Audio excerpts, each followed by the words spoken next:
Mayoritas anggota PBB ajukan Jokowi sebagai sekjen PBB baru. Berbagai kalangan baik kepala negara hingga penghemat politik menilai Presiden Joko Widodo layak menduduki jabatan Sekretaris Jenderal atau Sekjen PBB setelah lengser dari jabatannya. Pernyataan itu muncul menanggapi ucapan Jokowi yang menyebut akan fokus pada sektor lingkungan hidup setelah tak lagi menjadi presiden. Diketahui masa jabatan Jokowi akan habis pada tanggal 20 Oktober tahun 2024 atau 2 tahun lagi.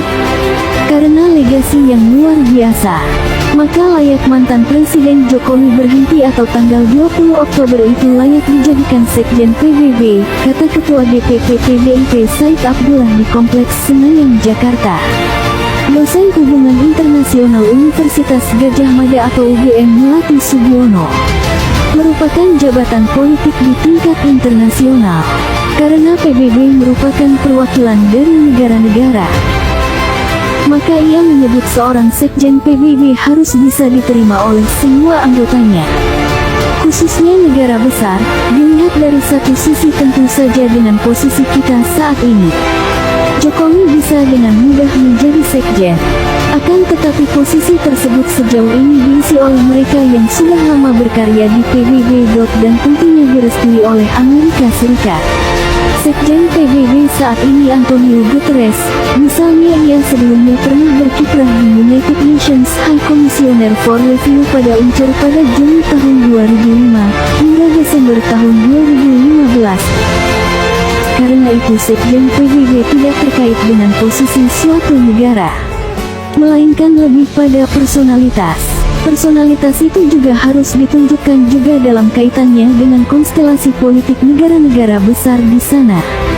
Karena PBB itu sebagai sebuah lembaga negara yang paling universal dan juga memberi legitimasi pada kebijakan sebuah negara. Maka peran Sekjen PBB sangatlah penting bagi negara-negara besar. Dilihat dari sejarahnya para Sekjen PBB sejauh ini, jarang berasal dari negara-negara besar. Bahkan tidak, tokoh Amerika Serikat yang pernah menduduki jabatan itu dari Asia.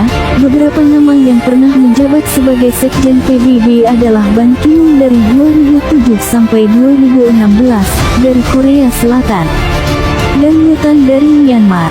Terlepas dari itu, Muhadi menuturkan bahwa isu dukungan tokoh Indonesia menjadi Sekjen PBB bukan kali pertama berhembus. Sebelumnya Indonesia Susilo Bambang Yudhoyono juga pernah diusulkan menjadi Sekjen PBB. Saya kira apa yang dilakukan Pak SBY dan Jokowi sebenarnya relatif sama ya, dalam artian posisi luar negeri kita dan prestasi di dalam negeri akan tetapi power atau kepopuleran Presiden Jokowi jauh melebihi presiden manapun, bahkan mungkin hampir sama dengan kepopuleran Xi dan Soekarno dulu. Satu-satunya yang kemungkinan akan menjadi penghalang Presiden Jokowi menjadi Sekjen PBB adalah Amerika Serikat. Demikian ujarnya Sekjen PBB untuk Guterres memuji keberhasilan Presiden Indonesia Joko Widodo dalam pelaksanaan KTT G20 di Bali. Menurut Sekjen PBB, Antoni, Indonesia berhasil menjadi tuan rumah dan sukses dalam melaksanakan KTT ke-20 di tengah ketegangan geopolitik yang memberikan dampak pada ekonomi sejarah global. Sekjen PBB Antoni menyampaikan apresiasi atas keberhasilan Indonesia sebagai presidensi KTT 20 sepanjang tahun ini.